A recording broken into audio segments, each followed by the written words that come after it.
একটি ব্যাংকে মুনাফার হার 8% হলে উক্ত ব্যাংকে কত টাকা জমা রাখলে 2 বছর পর সরল মুনাফা ও চক্রবৃদ্ধি মুনাফার পার্থক্য 108 টাকা হবে?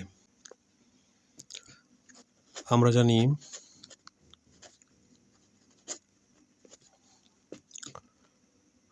সরল মুনাফা simple interest minus compound interest, সরল মুনাফা চক্রবৃদ্ধি মুনাফার পার্থক্য ইকুয়াল পি ইন্টু আর পাওয়ার এন।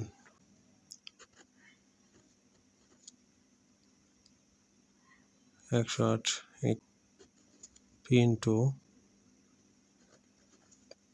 0.02।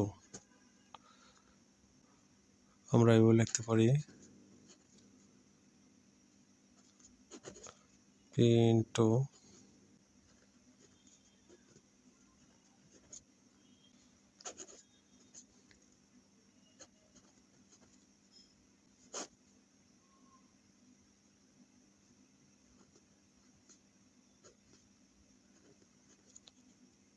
আর এই দশমিক উঠায় দিই তাহলে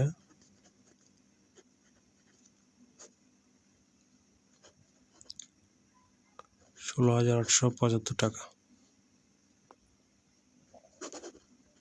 এটুকু হচ্ছে আনসার।